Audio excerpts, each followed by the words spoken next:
Should Michael Alford be ushered out with Mike Norvell at the conclusion of this season?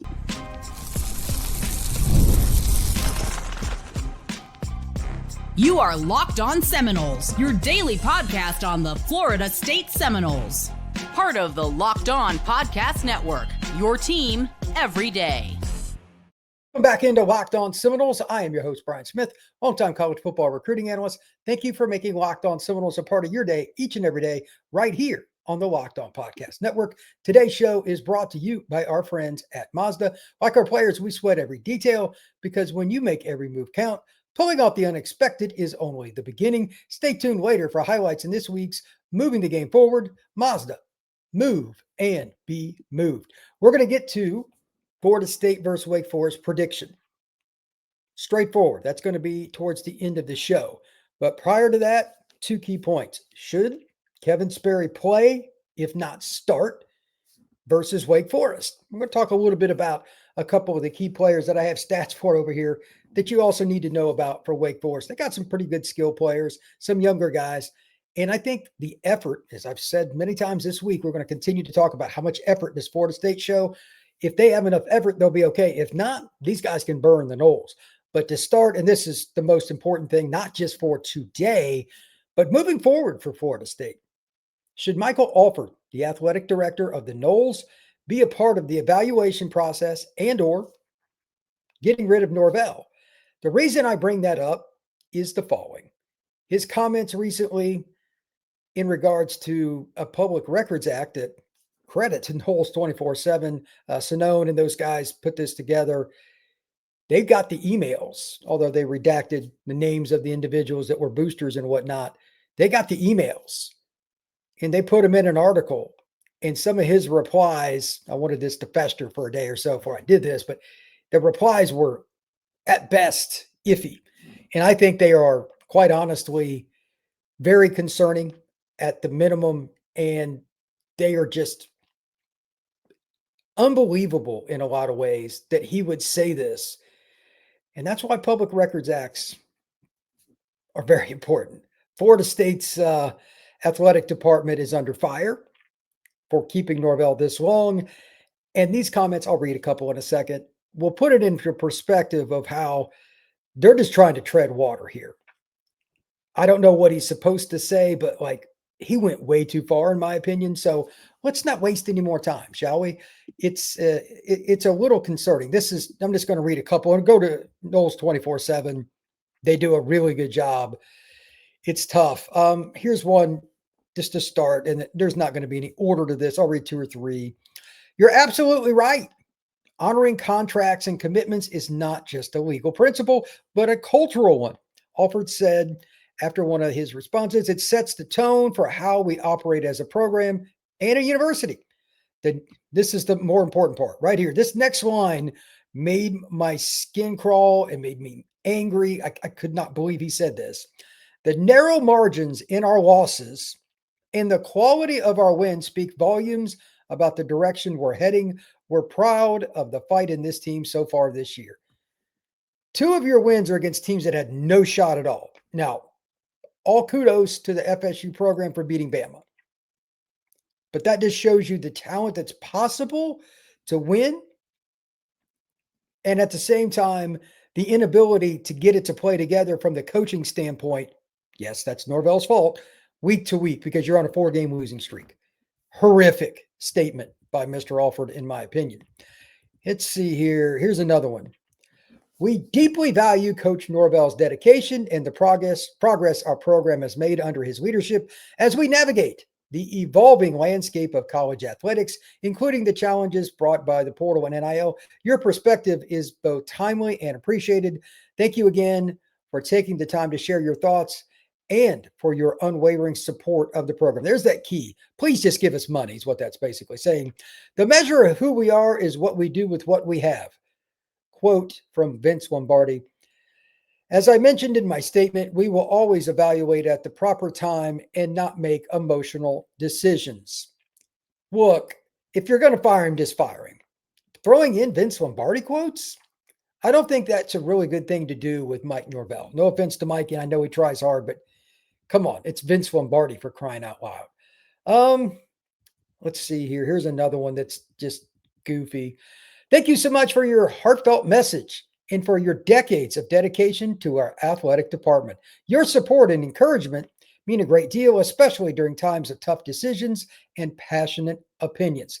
Coaches' impact on our young men is deeply appreciated, and voices like yours remind us of the broader legacy beyond the scoreboard.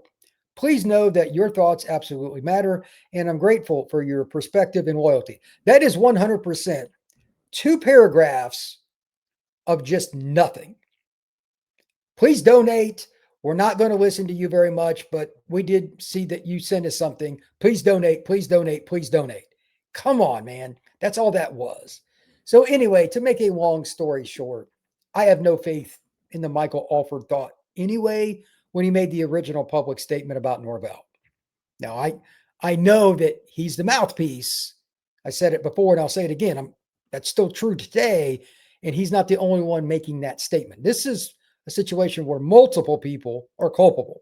Unfortunately, we don't know the exact individuals that agreed with that message. I'm sure there were some that did not, but it's still the one that Florida State University placed out to the public, and everybody can go read it. Just type in Michael Alford statements on Mike Norvell and you'll find it real quick. The point is still the same, though. These are his emails to Michael's actual email account, 2 boosters, 2 people sending in. And let's be clear, I'm sure he's gotten hundreds. The chances of him responding to all of them are pretty much null and void. Pretty much null and void. There's just no way. That's not Alford's fault, but still, Michael Alford has the responsibility as the AD to be honest, not completely throw people under the bus, but be real too. Like, you're 3-4. You've won 1 ACC game in 2 years. Unwavering support and this and that, and giving these people cute. Just say it. I just want your money. We're not sure what we're going to do. Don't be ridiculous.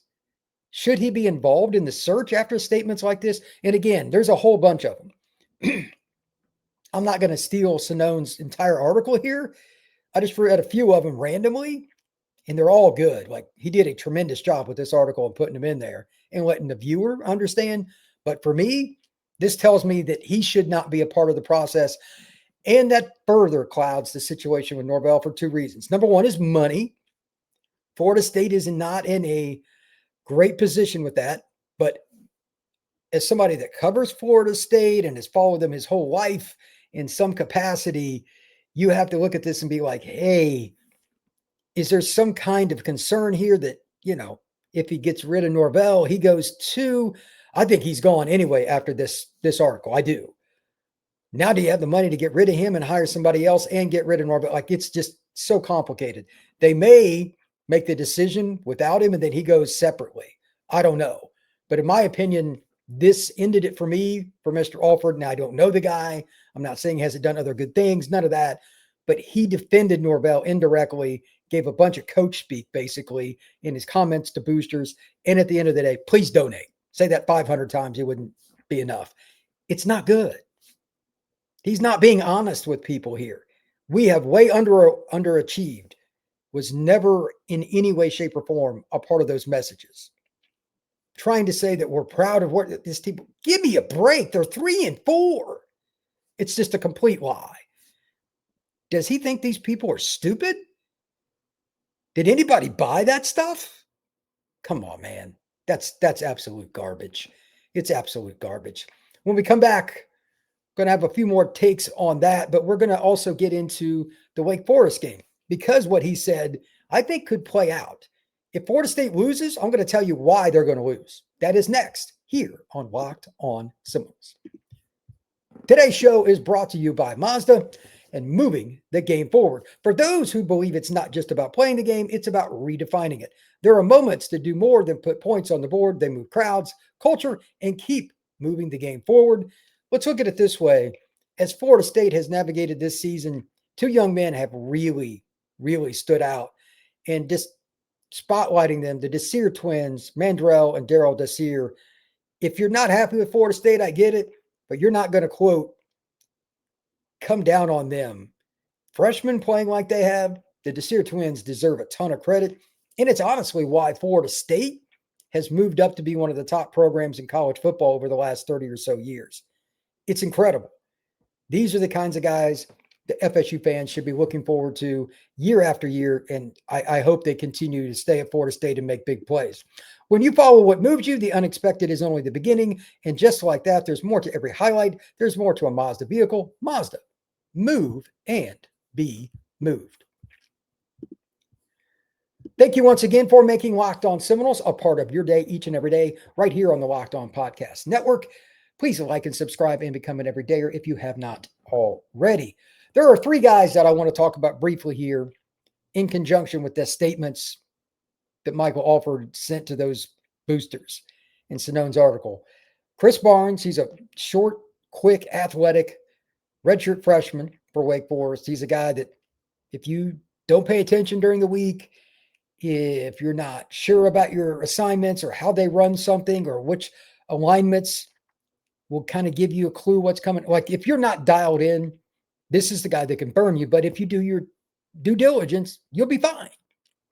We're going to find out real quick. This might be the most important player for me, at least from the defensive side. Obviously, there's two sides of the football, but he's a speedy guy. Chris Barnes is like 5'7", 170 pounds. He's basically Jalen Lucas. If you screw around and you don't take him seriously, he'll take a bubble screen for 70 yards and score. In what could be a lower scoring game, who knows? Wake Forest defense is solid. They don't make a lot of errors. If you give up a freebie, you can leave Doak Campbell with an L. Now back to Alford's statement. Talking about proud and this, that, and the other. One of the things on defense is just doing your job. You hear coaches talk about that all the time. NFL, whatever. Belichick talks about it, Saban, etc. That's fine.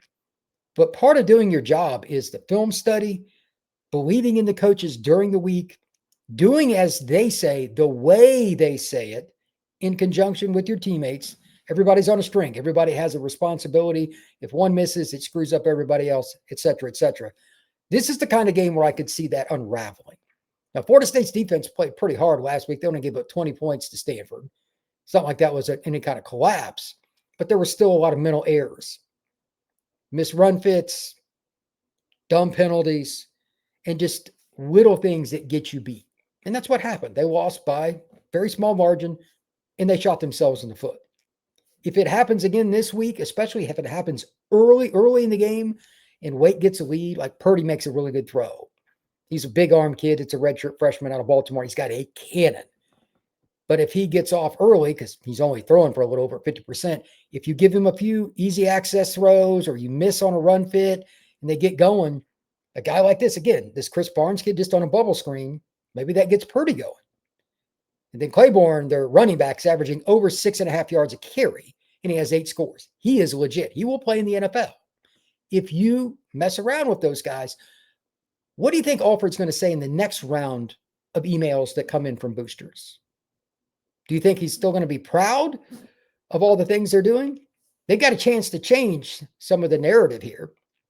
But I'm in the camp right here, this guy, that says that several of the players are starting to check out mentally. Not that they don't run hard, they don't hit hard, all that, but are you doing it efficiently? Are you dialed into practice? Are you dialed into your film study? Are you dialed into playing Wake Forest? Are you dialed in for the Florida State helmet? All of that. There is no way in the world after coming off a game against Stanford where you got beat and you had 13 penalties as a team. I'm buying any of it. Too many players are in and out mentally with Florida State. Poor angles to the football, jumping off sides, false starts. They play more like a junior high team just sporadically through a game than a major Division I team. It is so weird because then they'll have 2 or 3 plays that are awesome, but they're not dialed in. There's nothing proud about that. That's lackluster. So here's the other guy that I'm curious about. And this is another test. I still think that I would go with Barnes because, again, he's that little small, twitchy guy that's going to play receiver, play in the slot, jet sweeps. They could do all kinds of stuff with him. If he's out there causing problems or anybody else similar, it's going to be more about you screwing up based on alignment, knowing your assignment, knowing your opponent, knowing the way they wind up. Oh, he's a little closer on this play. It's more likely to be an out. This stuff that you should know. If you get beat on those, and it's noticeable to the naked eye, not good.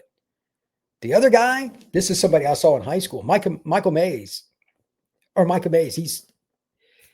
He's not like all world yet. Like he's a little raw, but he's got a chance to make it to the NFL. He's a wide receiver that's close to 200 pounds, give or take. He's 6'2", really good guy. And if you screw around with him, he's somebody that'll take it to the house too. He can catch a back shoulder fade, etc. Florida State secondary is pretty talented. But as we know, based on the Edwin Joseph scenario last week with Norvell, yeah. Is everybody dialed in back there? I'm worried about a one-play scenario that gets Florida State beat in this game. That one play is we weren't, again, knowing our assignment, somebody was out of kilter in terms of where they were supposed to be in the zone. Those are the things that get you beat against conference opponents. And Wake Forest, it's not even close here, is way more disciplined than Florida State. Michael Mays isn't going to mess around. By the way, he's a Florida kid. He's from South Florida. He went to the Benjamin School. That is a kid that probably either really liked or disliked Florida State growing up, but he's familiar with it because he lived in Florida.